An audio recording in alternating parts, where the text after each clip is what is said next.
Hello friends, welcome to this presentation, The Importance of a Speakers Bureau.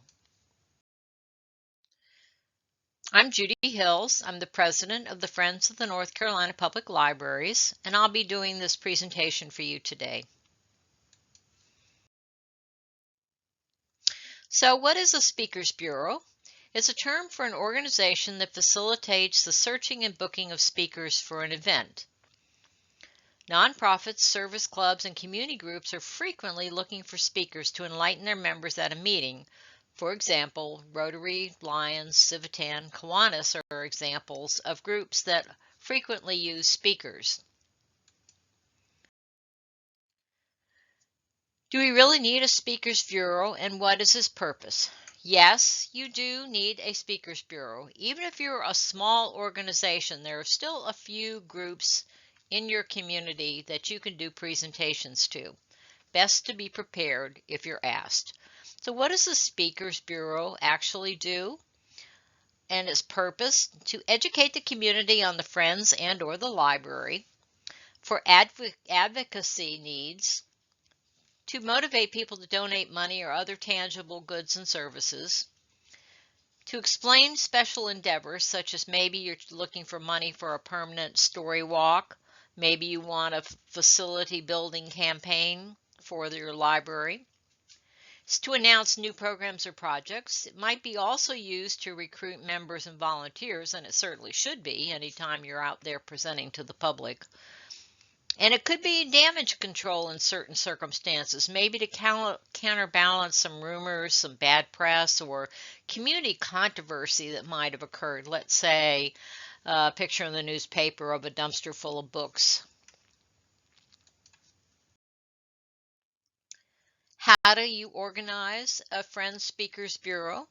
You need to recruit willing and knowledgeable speakers. Many times this will be the officers of your group, but it could be someone else, maybe one of the board members who actually are capable of speaking well to groups. You need to identify topics to present so that when you're asked, you'll have something ready. You need to prepare these presentations, not necessarily every single word, but at least the major points of a remarks that you might want to make. And then you have to get into the business of finding and scheduling these speaking opportunities. They're not going to happen by themselves. So what are the general traits that you would want for speakers? They need to be comfortable speaking to groups. Experience speaking is a valuable thing to have. But more than anything, they need passion for the topic that they're going to be talking on. Individuals in your friends group who might have general knowledge of the organization would certainly be your officers, like the president and vice president, might be a board member who's a membership coordinator, or maybe even just a longtime supporter of the friends group. It could be someone with intimate knowledge of a specific topic. It could be a project chair, a program chair, someone who has knowledge of reading or literacy. And it might, for sensitive topics, it might be the president or the vice president. Might end up being the most appropriate individual to speak to a group.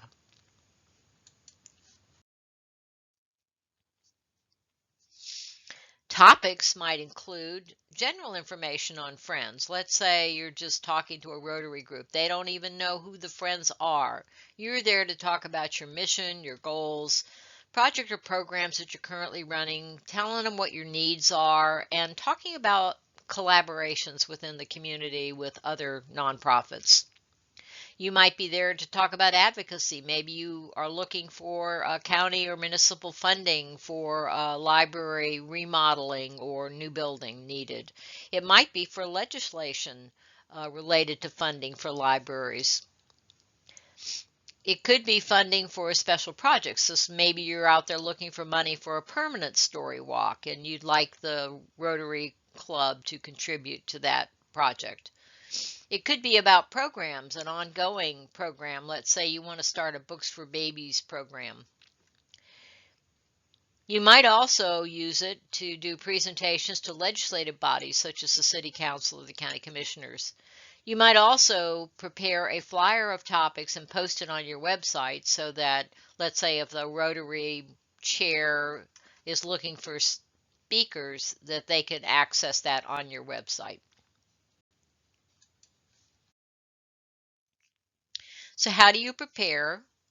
Well, you're going to confirm with the organization the date, time, how much time have you been allotted for the presentation, what's the size of the room and the limitations, what type of presentation is desired or perhaps doable. Do they want just a speech, or can you do a PowerPoint or multimedia presentation? If they're doing it in a restaurant, you're not going to have much room there to set up a screen to actually do a PowerPoint. So you need to give this some thought as you're booking these meetings. What topic are they interested in? You want to confirm that you're permitted to hand out material. You want to confirm that any equipment that they need to provide, such as, do you want a lectern? Do you want a microphone or speakers if it's a large room?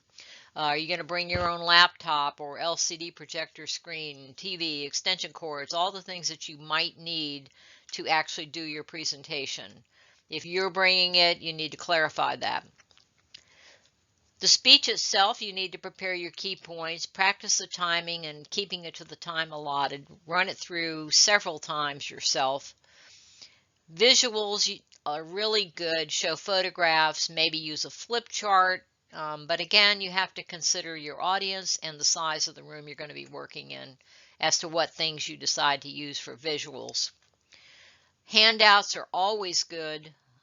Whenever you can, do that. Maybe you want to give them your membership application. Maybe you want to include an annual report with just some highlights in a brochure. Maybe you want to give them reading tips or book club information. Decide what it is you want to take, and don't take too much. If you're going to do a PowerPoint, keep the slides simple and don't read them like I'm doing today, somewhat anyway. Use lots of graphics and pictures and practice the timing and the time allotted. Check the equipment to make sure it's functioning properly. And again, bring any handouts as a backup. I've had situations where something goes wrong with the equipment at the last, and because I had handouts of the PowerPoint, that saved the day. So think about that. So how do you find groups to present to? Well, you begin by identifying potential groups in your service area. And again, your service area may be more than just the town that you're in. Think about the area that your library actually serves. So service clubs such as Rotary, Civitan, Lions, Kiwanis those are always looking for speakers. Nonprofits that might be aligned with your mission, such as literacy councils, maybe the Smart Start program. Trustees are good. Maybe they don't really understand what the Friends' purpose is or how they serve the library or the region. Legislators, again, that's always a good group to fill in as far as what you do for your library. Churches, sometimes you could ask your members what groups they belong to and start with those groups. You could check with your local Chamber of Commerce to find out who these groups are and where they meet. And you could also check with Welcome Wagon if your community has one. You could also do an internet search to find this information out. So then you make a list of those potential topics that you present to those groups and make a list of the contact for each group. Then you'd actually make the contact, email or phone, to coordinate the speaking engagement. You could use mailed invitations or mailed requests, but it would be better to handle it via email or a personal call. Follow up with the organization after the presentation and send a thank you note for allowing you to present to them.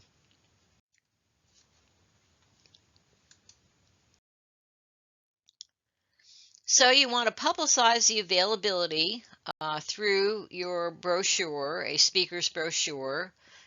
You could distribute that through the Chamber of Commerce, through the library. You could mail it to likely organizations. You could also post it on your website. That's so that instead of contacting them directly, they have a way to contact you if they have an interest. You also may want to create a page on your website listing the details, forming a link to request a speaker, such as an online form, PDF fillable or printable, and an overview of the basic presentations that are available. So here's just some picture examples of different speaker bureau request forms that I found online from various types of organizations. You can get as fancy or as simple as you choose. If you're small and you're in a small community, you can have it a lot less complicated. But the more sophisticated community that you're in, the more sophisticated others expect you to be. So think about that. Then you want to create a checklist. These are some examples of checklists just as reminders to yourself of what you need to know, and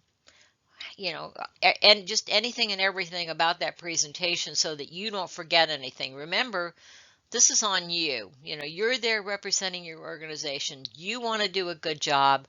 A checklist helps you remember what you need to bring or what you need to prepare, and that way you'll be consistently good and you'll get even better at it as you continue with this. So, highly encourage creating a checklist. Create your own. These are just some ideas of elements to include in a checklist.